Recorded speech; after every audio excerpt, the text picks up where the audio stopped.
प्राचीन पत्थरों के गलियारों से बहती धीमी हवा और पक्षियों की चहचहाहट के बीच एक कार तेजी से घाटियों से गुजर रही थी। जंगल के सन्नाटे को चीरती हुई वो कार पहाड़ की सबसे ऊंची चोटी पर जाकर रुकी। अवनी, अब यहाँ से आगे हमें पैदल ही चलना है। वो देखिए पापा, वो रहा एंट्री गेट। दिल्ली से इतनी दूर इस वीरान किले में तुम क्या खोजने आई हो अवनी? कभी कभी तो लगता है कि तुमको आर्कियोलॉजिस्ट बनने ही नहीं देना चाहिए था। प्लीज पापा, आप नाराज मत होइए। मुझे यहाँ से जुड़े मिथ को डिकोड करना है, जिससे ये भी खजुराहो की तरफ फेमस हो जाए। खजाने और जन कहानियों से उपजे डर के चक्कर में हमारे इतिहास की इतनी बड़ी धरोहर आज अपराधियों का अड्डा बन गया है। यही बात तो मुझे भी परेशान कर रही है। पापा, आप बेकार परेशान हो रहे हैं। मैं तो सरकार की सुरक्षा के साथ ही आई हूँ ना। बुंदेलखंड का कालिंजर किला, जो अपने अतीत के 6000 से ज्यादा मानव पीढ़ियों की साक्षी रही और कई युगों के अनसुलझे रहस्यों का सूत्रधार भी बनी। अवनी आज उन्हीं रहस्यों से पर्दा उठाने के लिए वहां पहुंची थी, लेकिन उसके पिता अवध सिंह उसकी सुरक्षा को लेकर काफी चिंतित थे। कभी किसी दौर में अपनी खूबसूरती के लिए मशहूर ये शानदार किला आज खंडहर में तब्दील हो चुका है। अजीब सा सन्नाटा पसरा हुआ है यहाँ। हाँ, ऐसा लगता है जैसे ये खंडर अब भी यहाँ के किरदारों की निशानियों को अपने अंदर समेटे है, और ये वीराने हमें उन किरदारों के होने का एहसास करा रहे हैं। ये सिर्फ एहसास नहीं बल्कि सच है, क्योंकि 1500 सालों से इस किले में वो रहती है। वो कौन? राज नर्तकी पद्मावती, जिसे मरे हुए 1500 साल बीत चुके हैं, लेकिन आज भी वो अपनी मौजूदगी का एहसास दिलाती है। जब दिन थक कर सो जाता है तो यहाँ रात की वीरानियां घुंघरुओं की छनकती आवाजों से आबाद हो जाती है। अच्छा, आप समझी। आप मुझे डराना चाहते हैं। मैं भला तुमको क्यों डराऊंगा? तुम खुद देख लो, लोग यहाँ से वापस जा रहे हैं। यहाँ रात को कोई भी नहीं रुकता।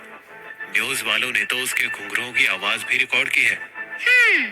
मानती हूँ कि इस किले को भगवान और भूत दोनों से जोड़ा गया है, लेकिन आप ये क्यों भूल रहे हैं कि यह स्वयं नीलकंठ महादेव का निवास है। तभी अवनी के गाइड और लोकल हिस्टोरियन कमल चौहान वहाँ पहुँचे और उन्होंने अवनी की बात से सहमत होते हुए बोला, बिल्कुल ठीक कहा आपने मैडम बिटिया। सतयुग से लेकर आज तक इस किले से देवता, मनुष्य और दानव सबका संबंध रहा है। नमस्ते अवध बाबू। नमस्ते कमल जी। अब आपके भरोसे ही अवनी को यहाँ छोड़कर जा रहा हूँ।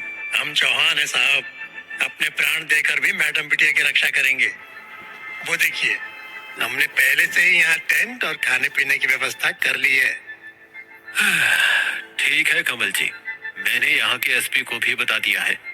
किसी तरह की जरूरत हो तो उन्हें फोन कर लीजिएगा। आप फिक्र मत करिए पापा, अब आप जल्दी गेस्ट हाउस लौट जाइए। वापस जंगल क्रॉस करने में काफी समय लग जाएगा। जहाँ एक तरफ अवध सिंह भारी मन से वापस गेस्ट हाउस की तरफ रवाना हुए, वहीं दूसरी तरफ अवनी दुगने उत्साह से कमल चौहान के साथ किले की तरफ बढ़ने लगी। मौसम कितना अच्छा है ना? आपने आने के लिए शुभ समय चुना है मैडम बिटिया। मैडम बिटिया नहीं, सिर्फ बिटिया कमल अंकल। ठीक है बिटिया, चलिए सबसे पहले नीलकंठ महादेव मंदिर में दर्शन करते हैं। ठीक है।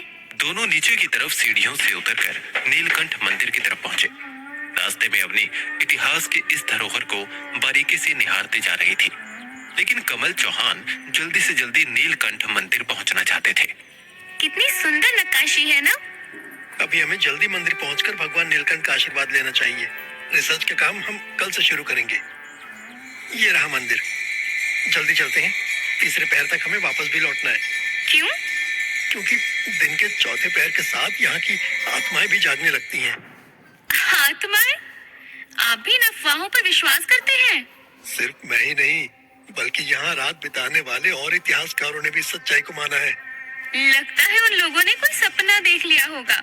अवनी कमल चौहान के साथ नीलकंठ मंदिर के गर्भगृह में प्रार्थना कर रही थी कि तभी अवनी को पीछे से एक आवाज सुनाई दी। ये आवाज तो गुफा के अंदर से आ रही है, चलकर देखती हूँ। आवाज को ध्यान से सुनते हुए अवनी धीरे से उस गुफा की तरफ जाने लगी।